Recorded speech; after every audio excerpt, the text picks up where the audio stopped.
Assalamualaikum warahmatullahi wabarakatuh. Bismillahirrahmanirrahim. Alhamdulillahi rabbil alamin.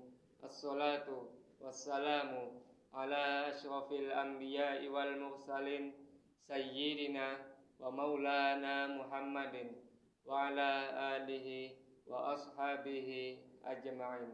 Amma ba'du. Kenalkan, nama saya Abdul Hafid dari SMK Negeri 1 Banjarmasin.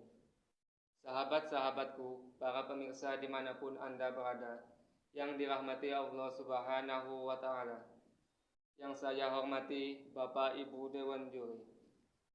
Dalam kesempatan ini, saya akan menyampaikan pidato yang berjudul Pentingnya Pelestarian Bahasa Indonesia. Pertama, saya akan menjelaskan apa itu pelestarian. Menurut Kamus Besar Bahasa Indonesia, pelestarian berasal dari kata lestari yang berarti tetap seperti keadaan semula, tidak berubah. Sedangkan pelestarian itu berarti proses perlindungan suatu benda atau objek dari kemusnahan atau kerusakan. Adapun bahasa Indonesia adalah bahasa resmi Republik Indonesia dan bahasa Persatuan Bangsa Indonesia. Bahasa Indonesia juga menjadi bahasa nasional negara Indonesia. Bahasa Indonesia ditetapkan menjadi bahasa nasional pada tanggal 28 Oktober 1928, yaitu bertepatan dengan peristiwa Sumpah Pemuda. Ketetapannya dituangkan dalam Undang-Undang Dasar 1945.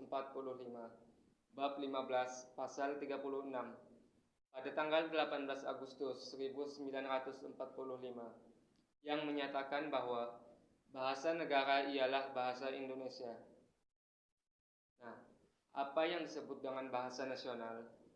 Bahasa nasional adalah bahasa yang menjadi bahasa standar atau lingua franca di negara yang mempunyai banyak bahasa karena perkembangan sejarah, kesepakatan bangsa, atau ketetapan perundang-undangan. Nah, jadi pelestarian bahasa Indonesia berarti melindungi bahasa Indonesia dari pengaruh budaya luar. Contohnya, sekarang bahasa Indonesia hampir tidak mendapat tempat di hati bangsa kita sendiri. Salah satu buktinya, jika kita berkunjung ke tempat-tempat wisata yang cukup besar, bahasa Indonesia hanya digunakan 50%.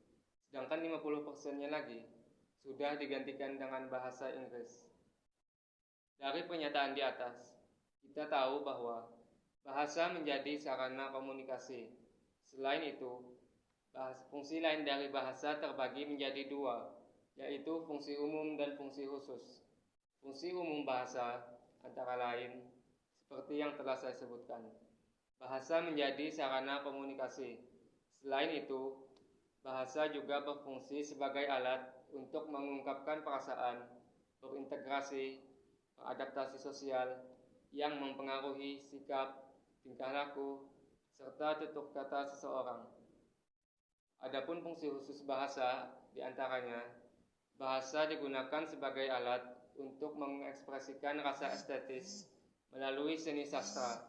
Selain itu, fungsi bahasa digunakan sebagai alat untuk menyampaikan dan mengembangkan ilmu pengetahuan dan teknologi atau IPTEK.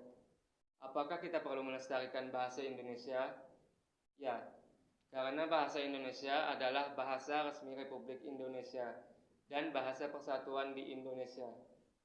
Bisa kita bayangkan, bagaimana jika di negara Indonesia tercinta ini tidak mempunyai bahasa negara sendiri, sedangkan di Indonesia sendiri terdapat banyak suku budaya yang mempunyai bahasa mereka sendiri, maka komunikasi tidak akan berjalan dengan lancar.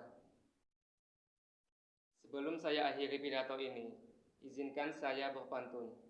Jalan-jalan ke negeri Daha, jangan lupa membeli nangka. Kalau memang cinta negara Indonesia, cintailah bahasa Indonesia. Sekian dari saya, kurang lebihnya mohon maaf. Terima kasih. Wassalamualaikum warahmatullahi wabarakatuh.